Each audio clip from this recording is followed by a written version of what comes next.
Hello and welcome back, everybody. Untitled here, and it is now December 1st. We now have the final this month in Dragalia Lost available for us to read. And oh boy, there are some things in here that I am very excited about, and some stuff I'm keeping a very close eye on. So, with that out of the way, hopefully you guys do enjoy this video. Hopefully this has been a great year for Dragalia Lost for everybody. And let's get into the final this month for the year 2020. So honestly, how they always start these out, they start out by talking about what's available right now. So obviously we have Pecorine, Fortune Mitsuba, and Pandora in the prize showcase. They talk about it. They really hope that they were enjoying the encounters between the Denzians of the Hallandome. Oh, okay. I don't know what Denzians means. I assume it's like citizens. And Pecorine special goal from somewhere entirely different. And also the original theme song is available for listening as well, so that's very nice. And also they were able to keep some of her skill animations, which is very nice, especially for those who are massive fans of Redive. Massive fans. So now also they do iterate this again. Pecorine is not limited, and she will continue to appear in the future. So if you are pulling for her, just for her, you can wait for her. All right, she is the general pool. You always have another chance to pull her. That's what I'm doing personally. So now we move into what's new this month. So first of all, Serena and Yuya are getting mana spirals. Serena, I'm very happy for because honestly, I like her for her character, to be honest. I like her the most, and Yuya, I'm interested in. I will definitely keep my eye out for it. But Bubble, we have seen what they have done with 4 stars and spirals before. They can potentially be better than 5 stars. So definitely keep your eyes open for these guys, just in case if they become super meta. Just in case. And these will arrive December 6th. These will be here roughly when the banner goes away and gets replaced by another banner. That's what will happen here. So I'll probably expect like some sort of like fire showcase potentially, or dragon showcase. So yeah, there will be that. And also, Dragalia themed Onslaught event will be held mid-December alongside a summon showcase featuring new Dragalia versions of 1 male and 1 female adventurer. Okay, so we can probably start to speculate on that. I don't know if there'll be a pair. I doubt it, though. Dragalia versions of adventurers from last year and earlier will return in a summon showcase. So, pretty much, I have a feeling that this is going to be so much of how Halloween was. I feel like this is going to be very similar. So, yeah, that's going to be fun. Sorry. I have gas for some reason. I don't know why. And also, the rerun facility event for this year will be a Dash of Disaster, as well as mid-December as well. Will be after this, I assume. Maybe based off of how we've always done things. So make sure you do this facility event for Blade and Wand wielding adventurers. All right, this is a good facility event, and also it's called the Hunger Dome. Who doesn't want a Hunger Dome in their Hallandome, huh? And also we have Chapter 17 also arriving in mid-December. I'm not going to read further, just in case of spoilers. But here we have finally time attack information. All right, this is how time attack will now be formatted. All right, so first of all, it'll be held in late December.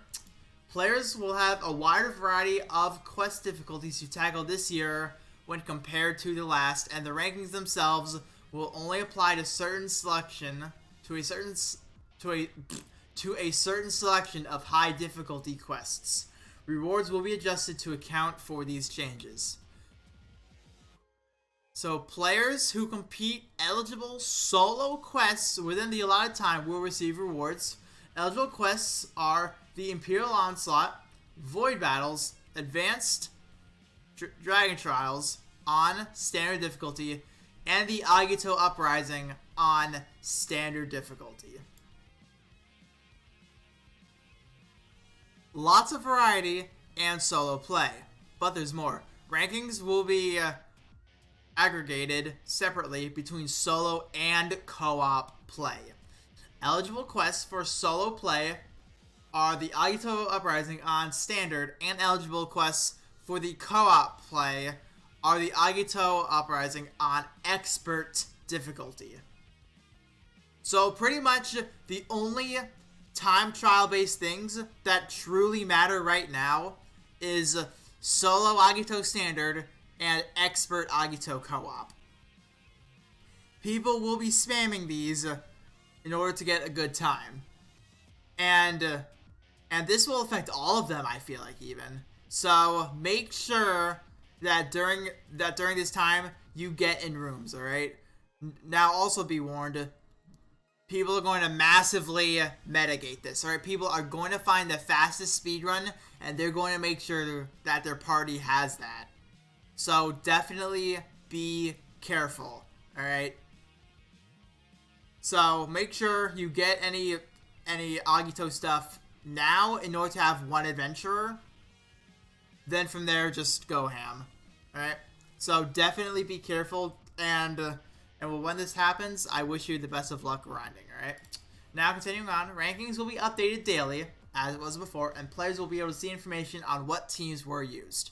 So stands for they're keeping that. Players who place in the top tier of these rankings will not receive any special items, but they will be rewarded with an event-exclusive emflet for their effort.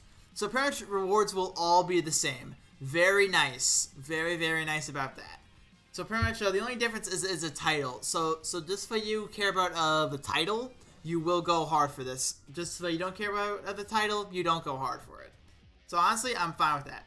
And also, future updates throughout later on.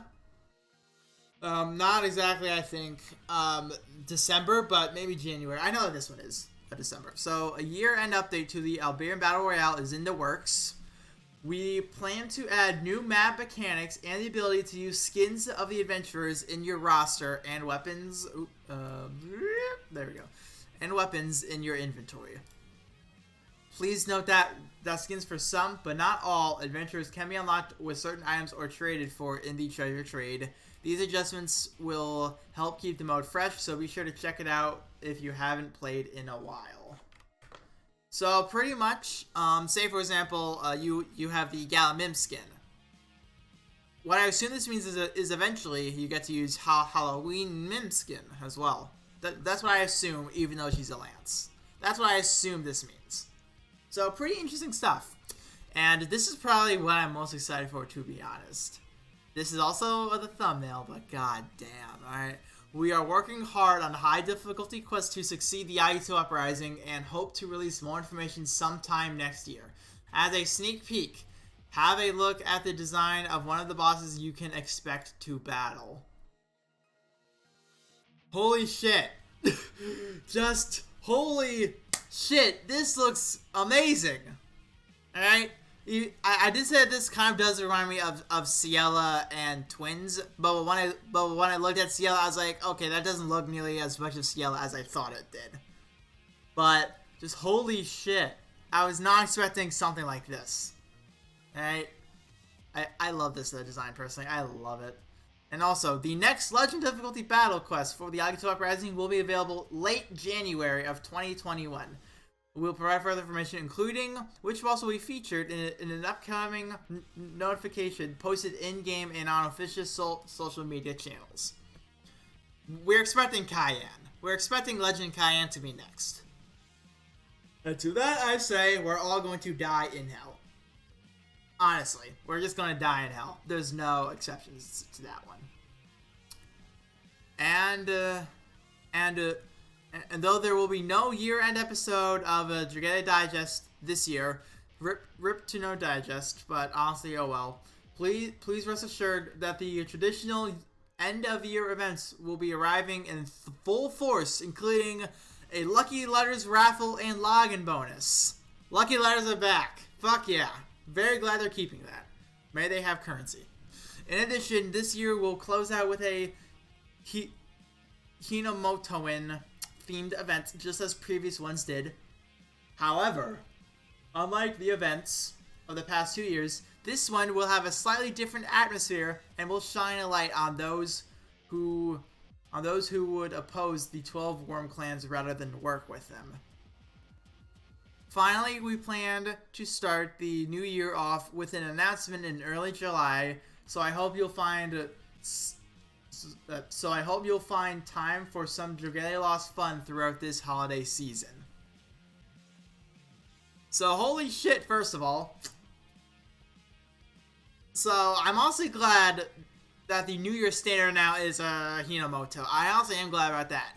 But the slightly different atmosphere and now seeing those who oppose, does that mean that we're going to see that one file that was leaked a long time ago?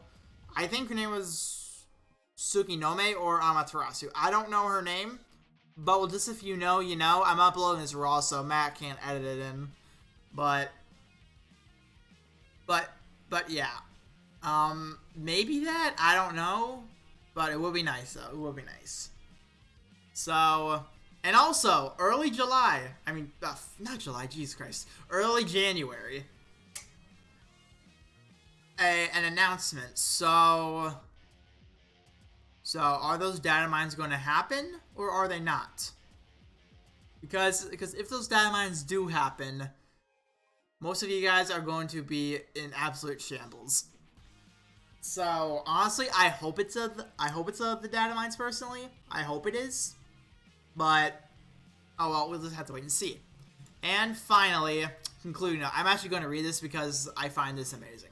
So this is the final installment of this month in Dragalia Lost for the year 2020. So please let me close out this tumultuous. That's a big ass word for me. That's a big ass word for me in my simple vocabulary. Time with 2 simple words. Thank you. I and everybody who works with me to bring the Dragalia Lost game to life would like to express our gratitude to you for playing and supporting the game this year. Please take care of yourself and others and use the holiday season as a time to rest and recharge.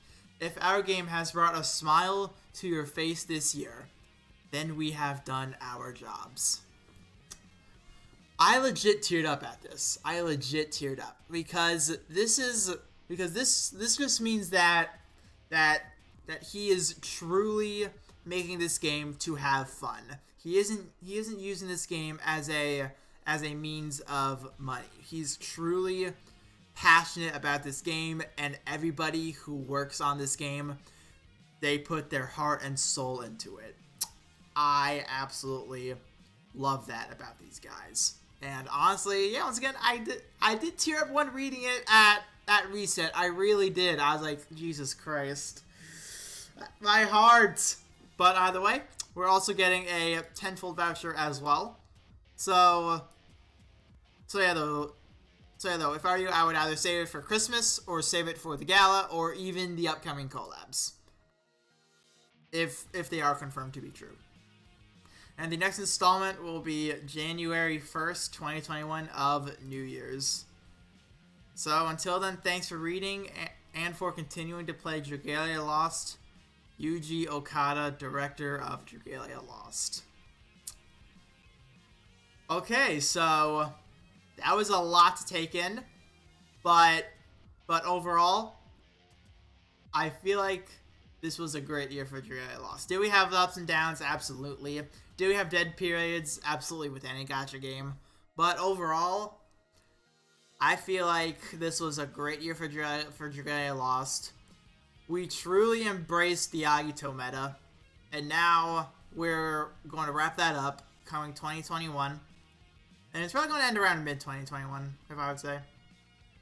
And we will then have the next stage in the game's life coming with this. And I am excited for everything that this game is about to offer. I truly am passionate about this game. I truly, truly am. So hopefully this is good. Hopefully they do an amazing job on this. And I'm excited to see what their hard work has to offer. So, on that note, that concludes this month in Dragalia Lost. Hopefully you guys have enjoyed. Hopefully you guys are excited for what the future holds for Dragalia Lost. And I will see you all in the next video tomorrow. So, until then, I'll see you then.